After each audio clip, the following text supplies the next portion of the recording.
competition, a showdown. And I think when we made it to that point, I think even Clay and I both thought, we're going to get a chance to go home and rest. We didn't though, but we thought we were. They were two of the biggest stars from the early years of American Idol. But when tens of millions of people watch, things change. It changed everything. And the reality is I remember more of my life post-Idol than I do pre-Idol. It's been 20 years of successful careers, and they're still going strong. You've waited 20 years for Ruben Studdard and Clay Aiken. Big Ruben Studdard and Clay Aiken on The Pulse. Guys, welcome to The Pulse. Another special show today.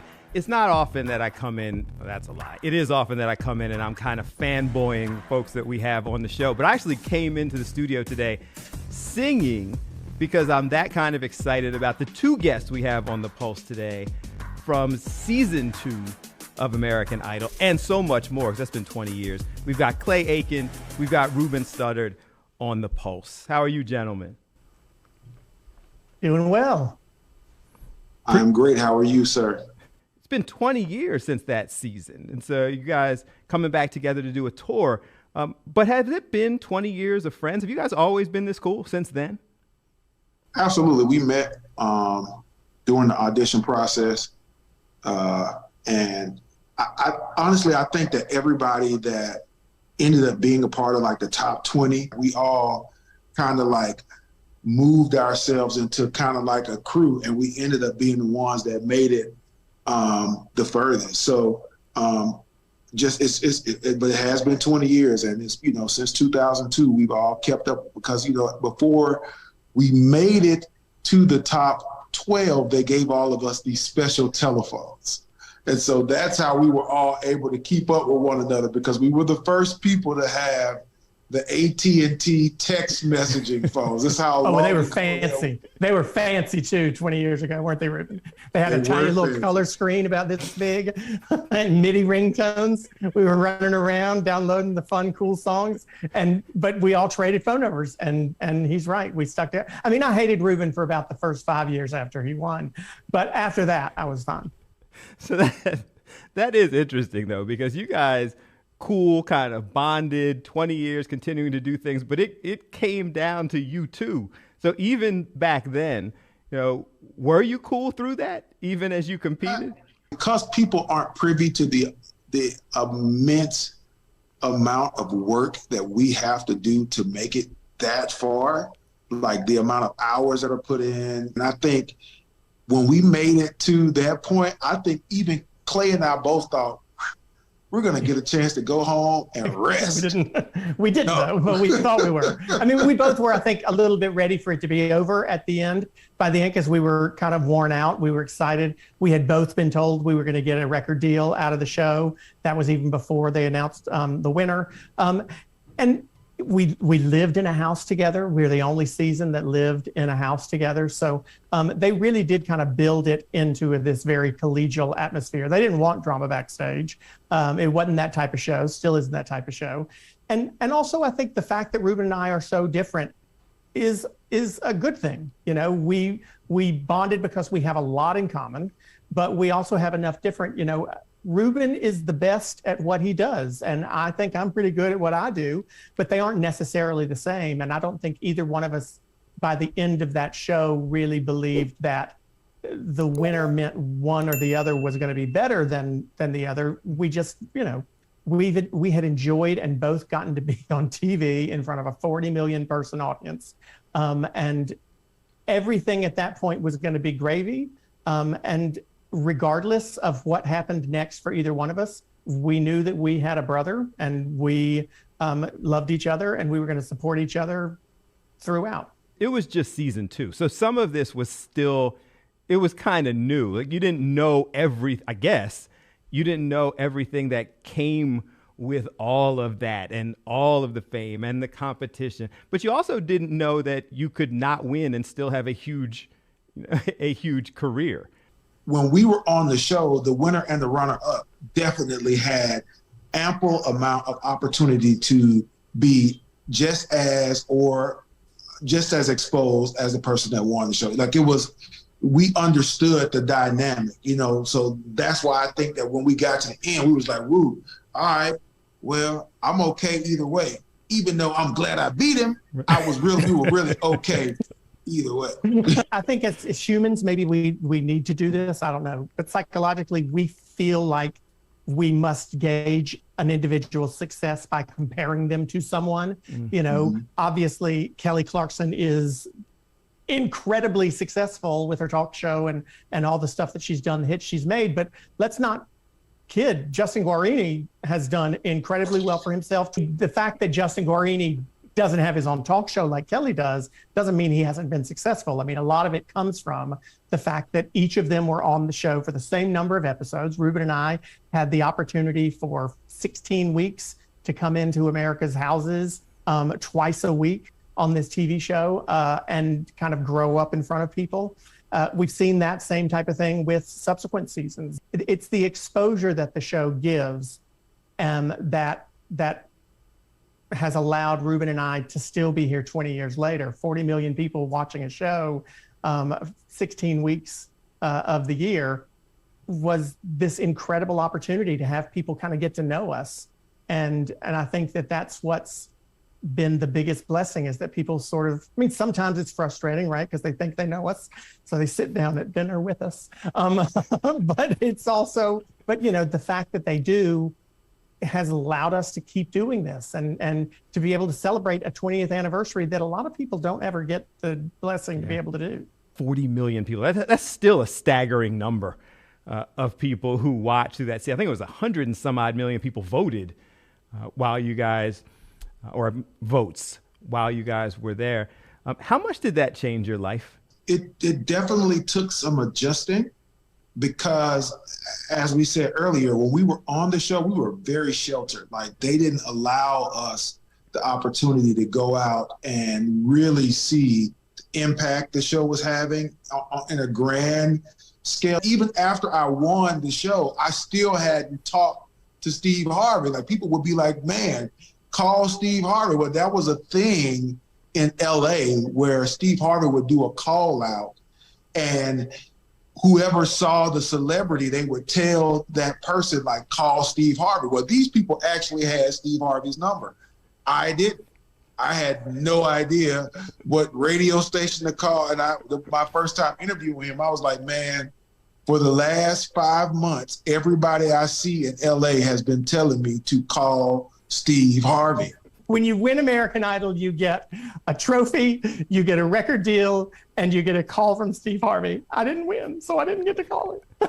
But your life changed dramatically too, right? I mean, all of that same exposure applied, even if you didn't want to take Steve Harvey's call.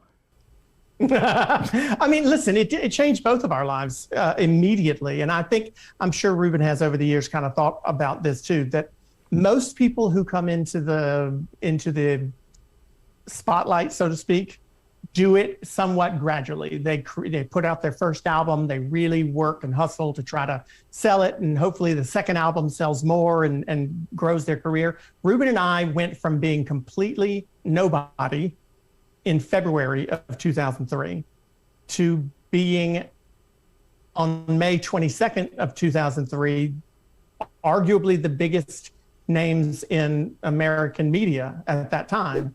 And it happened overnight, and it happened, as he mentioned, after being sequestered. So we've told this story before. Both he and I went to New York right after the show and went to see Rent on Broadway, because we had a friend who was in it.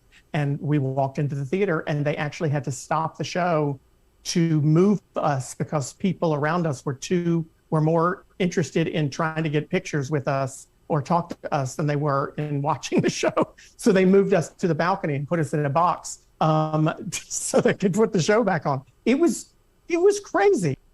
I would not trade the exposure and the opportunity that we had on Idol for anything, but it changed everything. And the reality is, I remember more of my life post-Idol than I do pre-Idol. You speak for yourself, sir. Jesse Jackson told me when I was a little boy that I am somebody.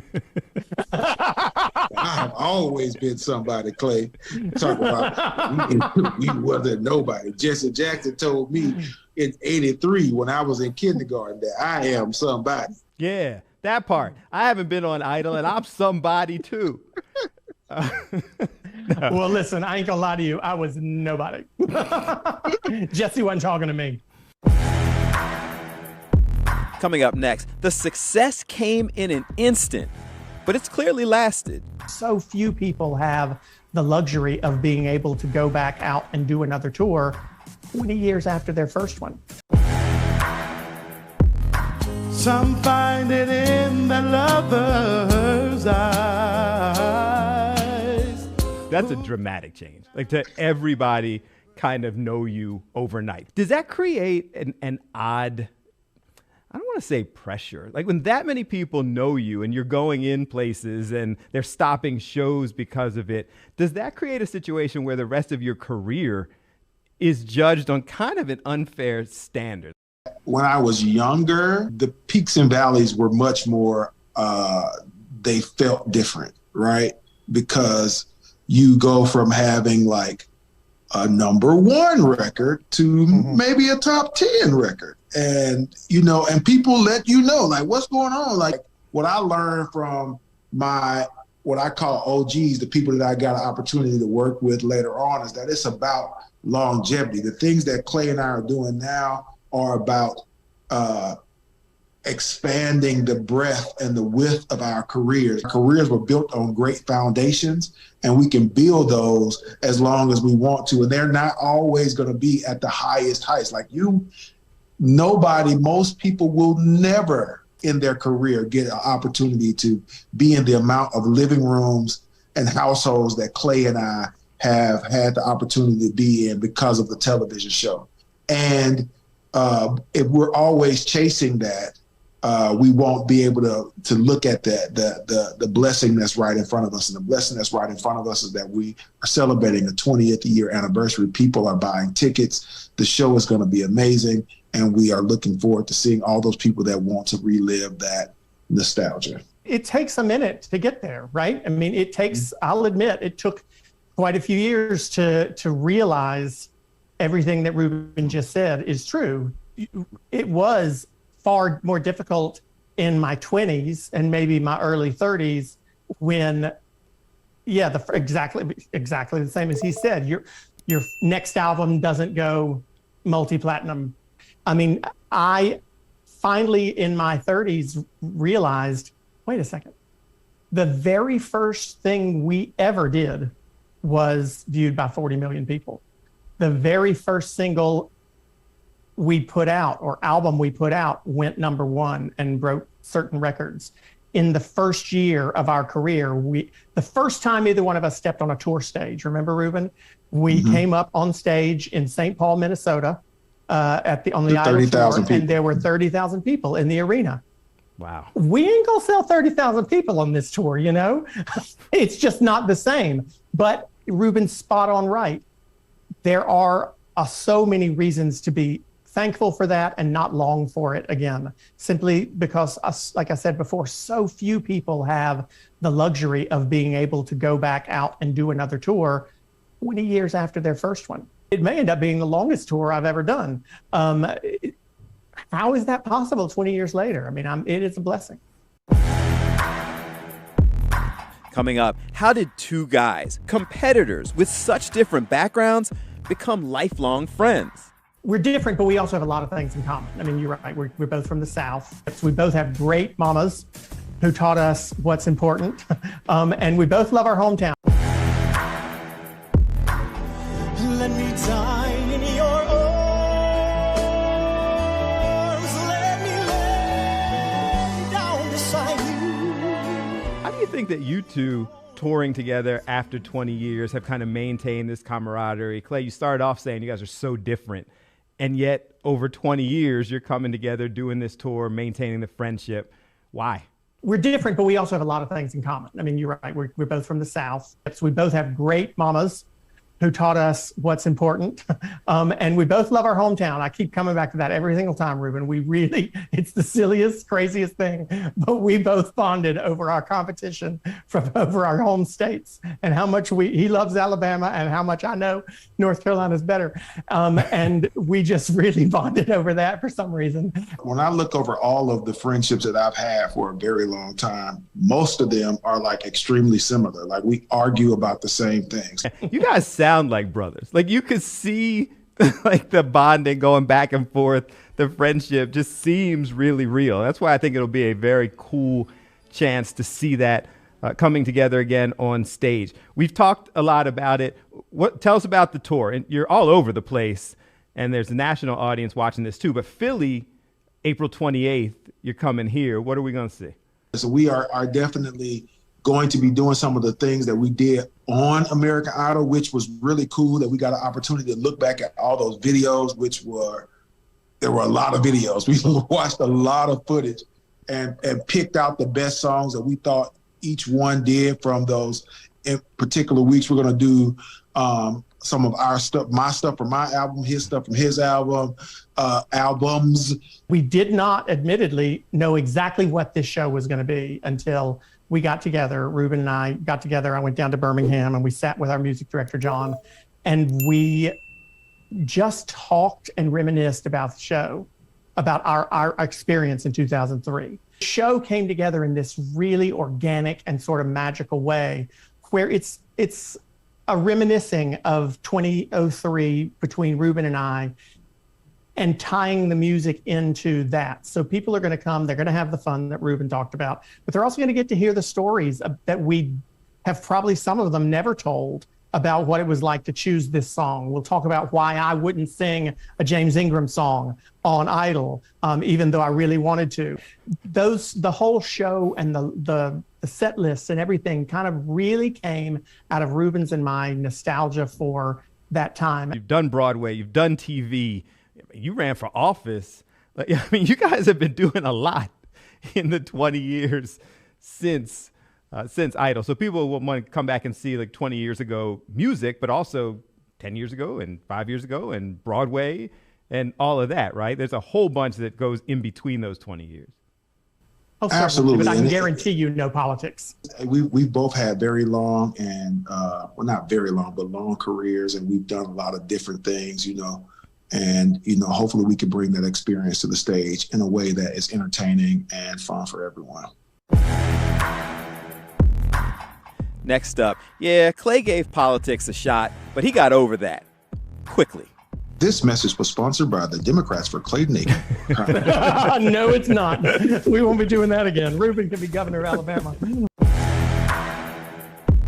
Listen, I told people that they have to be themselves, and I was incredibly nervous my first day, and I guess even though I was nervous, it showed through that I could do what I could do, and that'll come through even if you're nervous. So there's no point in being nervous. The whole nature of this show is the concept of use your voice for good. We try to get to that in the course of the show. Both of you have been very involved in various charities and advocacy work and what have you. Clay, let's start with you. If there's any of them you want to share with us or any of that information you want to put out, the things that resonate with you in helping people. What really occurred to me after the last political experience I had is that as much as I went into doing political work and public service work in that way to try to help people and improve lives if possible, in some strange, and I hope it doesn't sound egotistical way, I think what we're doing with this tour does more to make people happy than any sort of politics or any sort of government mess ever could. And so I'm glad Ruben talked me into doing this, because I think that our goal here is to use our voices, as you said, for good in trying to kind of spread some happiness, to spread a little bit of nostalgia and some joy to people. And it took me to the age of 40 to figure out that maybe the most impactful thing that I am able to do is sing. This message was sponsored by the Democrats for Clayton Aiken. No, it's not. We won't be doing that again. Ruben can be governor of Alabama.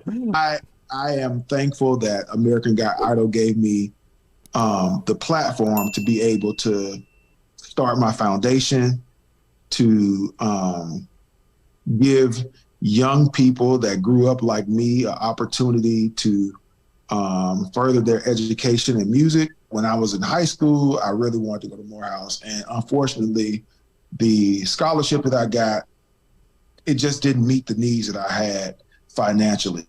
And, thankfully, we've been able to give kids some scholarships that plan on majoring in music in college. I appreciate both of you spending some time with us. This has been fun. I enjoyed this, getting a chance to look back, but also looking forward. I was one of the, 40 million people who was sitting there watching and following your careers. I look forward to having you in Philly April 28th. Thank you so much for what you both do.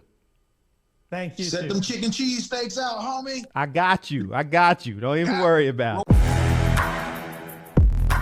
I'm not going to lie. Every commercial break, I was singing Flying Without Wings, and I spared you my singing voice. So instead, we could give the time to Ruben Studdard and Clay Aiken. That was fun. I loved looking back, hearing their stories, seeing that after all of this time, they are still cool, still friends, still brothers. I always say it. Hope you enjoyed it as much as I did.